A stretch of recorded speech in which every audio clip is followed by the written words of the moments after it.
This video is brought to you by Magellan TV, the documentary streaming membership service founded by filmmakers bringing you premium content, diving deep into the history subjects you want to learn more about.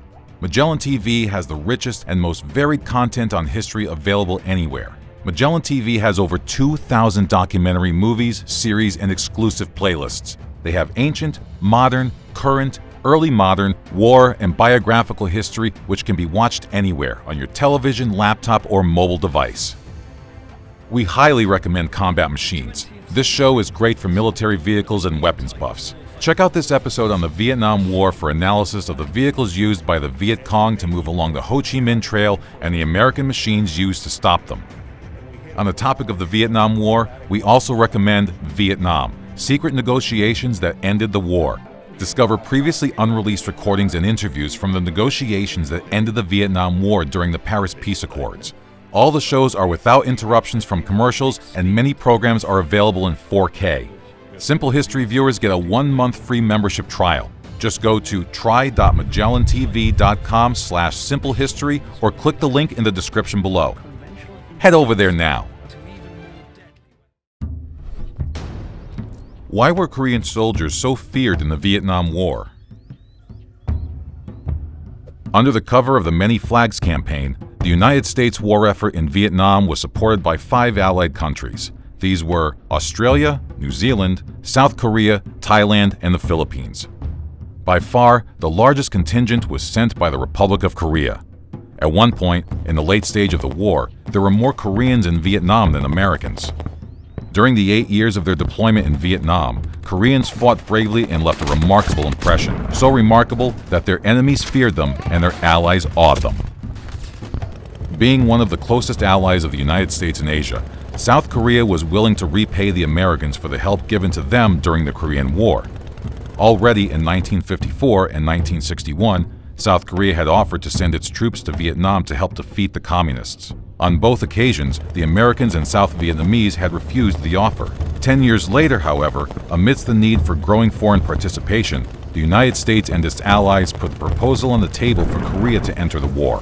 After a series of negotiations held between the United States and South Korean administrations, the agreement was made for South Korea to send its armed forces to South Vietnam under the following terms. The United States forces in Korea would remain in the same number to prevent a threat from North Korea. The United States would support the modernization of the South Korean army, and the United States would finance all expenses of Korean troops in Vietnam, including transportation, equipment, and allowances. Apart from this, the U.S. government agreed to increase the amount of financial help to the rising Korean industry and economy. After the Korean National Assembly authorized the campaign on May 21, 1964, Korean units began to arrive in South Vietnam. The forerunner of the armed forces was the Military Assistance Group that the Korean government deployed in late 1964. It consisted of a mobile army surgical hospital, a taekwondo team, and an engineer construction group. Focused primarily on reconstruction, medical aid, and counterinsurgency efforts, this group was popularly known as the Dove Unit. The first Korean combat unit to arrive in Vietnam was the Capital Division, better known as Mango, the Tiger Division. The Tiger Division was one of the most famous units in the entire South Korean army. The division that came to Vietnam consisted of only 2 brigades, as 1 brigade remained in Korea for reasons of national security. The Tigers arrived in Vietnam in September 1965 and were deployed to the Quy Nhon region, replacing the American 1st Brigade of the 101st Airborne Division. Their task was to protect the vital routes 1 and 19. Better known to its allies as the Blue Dragons Division, the 2nd Marine Division arrived in Vietnam at the same time as the Tiger Division. They were initially deployed to Cam Ranh Bay, but subsequently moved to the Duy Hoa area, where they faced the 95th Regiment of the North Vietnamese Army. The largest Korean unit to arrive in South Vietnam was the 9th Infantry Division, the White Horse Division. The division arrived in September 1966 as part of the new agreement for sending additional Korean troops to South Vietnam. Consisting of an armored company, a reconnaissance company, an engineering battalion, 4 field artillery battalions, and 3 infantry regiments, the division counted 23,865 men.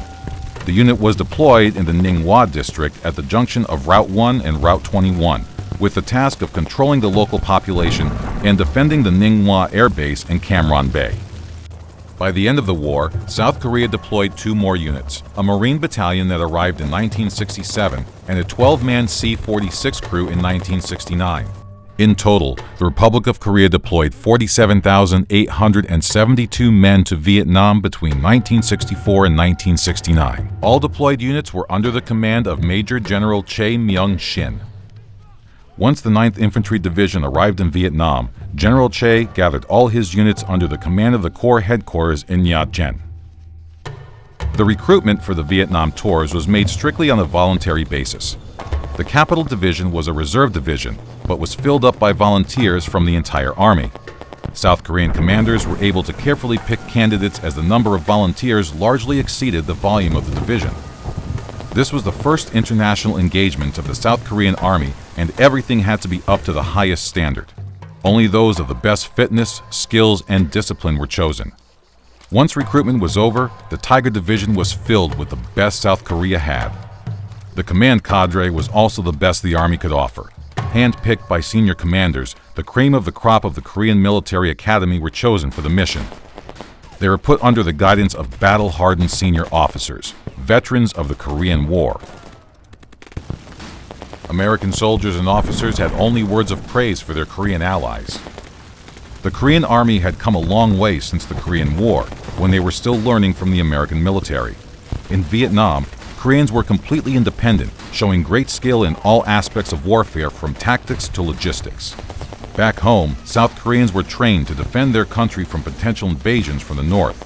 The Americans believed that they would take the same stance in Vietnam as well, so it was a complete surprise when they showed a high level of aggressiveness in searching for and fighting the enemy.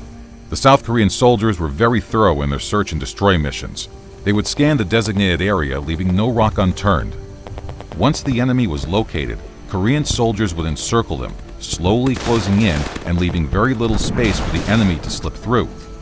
The success of the missions largely depended on discipline.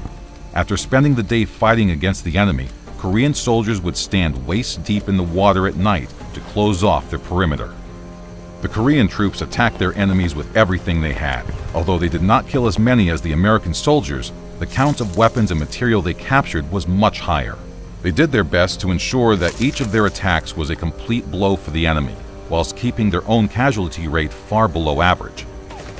It was not unusual for Korean units to have a kill ratio of more than 20-1 on their missions. For these reasons, the Americans leaned heavily on their Korean allies in performing dangerous missions. In February 1967, the 11th Company of the Blue Dragon Brigade suffered a night attack from 2 Viet Cong regiments in their base near the Gia Binh village in the Quang Ngai province in South Vietnam. Surrounded with barbed wire and claymore mines, housed with ready-to-fight-to-the-death Koreans, the base was attacked from all sides. As usual, the VC attacked in waves supported by strong mortar fire. Masses of charging VC soldiers did not frighten the Korean Marines, who fired back with every weapon they had. Bullets rained on the charging enemy. The Marines even fired mortar shells at point-blank range. Nonetheless, the Viet Cong broke into the base and the fight turned into hand-to-hand combat. Base commander Captain Chong Kyung-gin ordered his men to pull back to lure the VC deep into the base. Then, he sent 2 squads to seal the gap from which the Viet Cong entered and trap the enemy. The Koreans charged at the enemy with their bayonets. By morning, Korean Marines had pushed the enemy back to the jungle. After the air was cleared, there were 254 bodies of Viet Cong lying all over the place. Only 15 Korean soldiers had been killed. For this battle, the Korean government awarded more decorations than for any other battle the Korean Army had participated in. For their heroism shown in battle, the entire unit was promoted a rank. The vehement performance of South Korean troops, however, left a stain on their service in Vietnam. Korean soldiers often attacked villages that were suspected to provide cover and supplies to insurgents. Showing no mercy, Korean soldiers were known to commit several massacres of Vietnamese civilians, about which numerous reports were made. Despite all the reports, these crimes were tolerated by Korean HQ and American commanders as well. In 1970, U.S. troops gradually began to withdraw from South Vietnam. As the number of American soldiers in the country decreased, Korean troops more or less maintained the strength of their forces. It was only after the Paris Peace Agreement was signed in 1973 that the entire South Korean contingent left Vietnam with the rest of the foreign troops.